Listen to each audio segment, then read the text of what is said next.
ചൂരൽമല ദുരന്തത്തിൻ്റെ ഭാഗമായിട്ട് വീടും സ്ഥലവുമെല്ലാം നഷ്ടപ്പെട്ടു പോയ അവിടെ താമസിച്ച ജനങ്ങൾക്ക് വേണ്ടി ഒരു ടൗൺഷിപ്പ് ഡെവലപ്പ് ചെയ്യുകയാണ് ഗവൺമെൻറ്.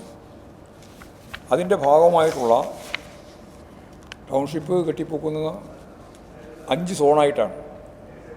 5 സോണിൽ ഏതാണ്ട് 410ഓളം വീടാണ് അവർ വിഭാവനം ചെയ്യുന്നത്. അതിലിപ്പോൾ 178 വീട് അതിൻ്റെ ഒന്നാമത്തെ സോണിൽ പണി പൂർത്തീകരിച്ച് വരികയാണ്. ഈ മാസമോ അടുത്ത മാസം ആദ്യമോ ആ സോണിൻ്റെ വീട് കൈമാറ്റം ചെയ്യാൻ സാധിക്കും എന്ന് തന്നെയാണ് ഇപ്പോൾ കാണുന്നത്. ഞങ്ങളവിടെ പോയി ഞങ്ങൾ ആ വീടുകൾ കണ്ടു.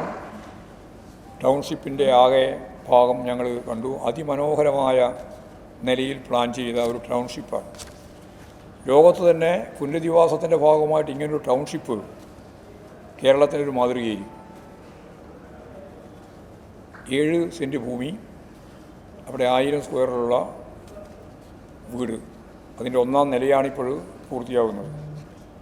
ഇനി വീട് ലഭിക്കുന്നവർക്ക് അതിൻ്റെ മേലെ 2ാം നില എന്ന് പറഞ്ഞാൽ കൽപ്പറ്റയിൽ നിന്ന് 1 കിലോമീറ്റർ ഇല്ല, 500-600 മീറ്ററേ ഉള്ളൂ അവിടത്തേക്കുള്ള ദൂരം. ടൗൺ തന്നെയാണ്, കൃത്യമായ ടൗണാണ്. വളരെ ചുരുക്കം ദൂരം മാത്രമേ ഉള്ളൂ. ടൗണിൽ തന്നെയാണ്. അതുപോലെ തന്നെ ഏറ്റവും പ്രധാനപ്പെട്ട റോഡിൻ്റെ ഭാഗത്താണ്. ഞങ്ങളവിടെ പോയി കണ്ടു, എല്ലാം കണ്ടു. അപ്പോൾ 178 വീടാണ് ആദ്യം ഇപ്പോഴും കൊടുക്കാൻ ഉദ്ദേശിക്കുന്നത്. തുടർന്ന് പണി നടന്നുകൊണ്ടിരിക്കുക, എല്ലാ പണിയും നടന്നുകൊണ്ടിരിക്കുകയാണ്. അപ്പോൾ സ്വാഭാവികമായിട്ടൊരു വലിയ ടൗൺഷിപ്പ് ഡെവലപ്പ് ചെയ്ത് വരികയാണ്. ഗ്രൗണ്ട്, അതുപോലെ തന്നെ പാർക്ക്, അതുപോലെ തന്നെ സ്കൂള്, അംഗൻവാടി തുടങ്ങിയ എല്ലാ പരിപാടികളും അതിൻ്റെ ഭാഗമായിട്ട് ഈ കൽപ്പറ്റ ടൗണിൻ്റെ ഒപ്പം തന്നെ ചേർന്ന് ഈ ടൗൺഷിപ്പ് ഉണ്ടാകുന്നുണ്ട്. അവിടെയുള്ള ഒരു പ്രധാനപ്പെട്ട കാര്യം, ഗവൺമെൻറ് ഈ രീതിയിൽ വീട് കൈമാറാൻ തീരുമാനിച്ച് പോകുമ്പോൾ ചില ആളുകൾ, അതിൽ രാഷ്ട്രീയമുള്ളവരൊക്കെ തന്നെ, കോൺഗ്രസ് പറഞ്ഞു ഞങ്ങൾ 230 വീട് കൊടുക്കുന്നു.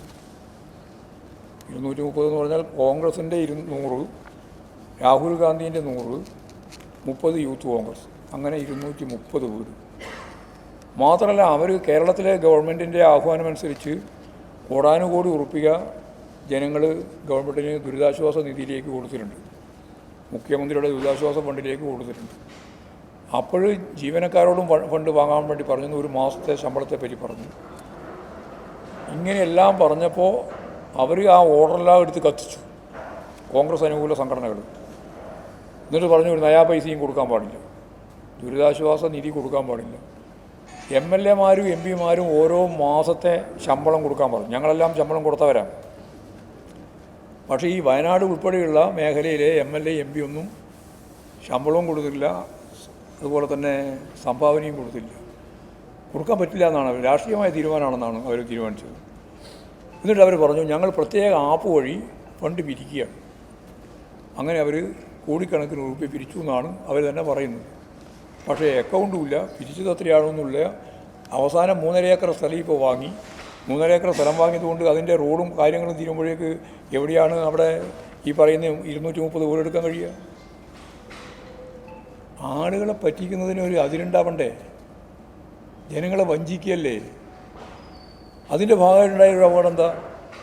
ഈ സ്കീമിൻ്റെ ഭാഗമായിട്ട് ഈ ടൗൺഷിപ്പിൻ്റെ ഭാഗമായിട്ട് വരേണ്ടിയിരുന്ന ആളുകളിൽ ചിലർ നിങ്ങൾ ഗവൺമെൻറ്റിൻ്റെ സഹായം ഞങ്ങൾക്ക് തന്നാൽ മതി, അപ്പോൾ അത് 15 ലക്ഷം ഉറുപ്പികയാണ്. ആ 15 ലക്ഷം ഉറുപ്പിക ഞങ്ങൾക്ക് തന്നാൽ മതി എന്ന് പറഞ്ഞിട്ട് നമ്മൾ ഈ ടൗൺഷിപ്പിൽ നിന്ന് പിരിഞ്ഞ് കോൺഗ്രസും അതുപോലെ തന്നെ യൂത്ത് കോൺഗ്രസും ഈ രാഹുൽ ഗാന്ധിയൊക്കെ തന്നെ തരുന്ന വീടും യൂത്ത് കോൺഗ്രസ് തരുന്ന വീടൊക്കെ ആയാൽ ആ വീട് പോകാലോ എന്ന് വിചാരിച്ചിട്ട് അവർ 15 ലക്ഷം ഉറുപ്പികയും വാങ്ങിയിട്ട് പോയി. ഇപ്പം എന്താ അറിയോ?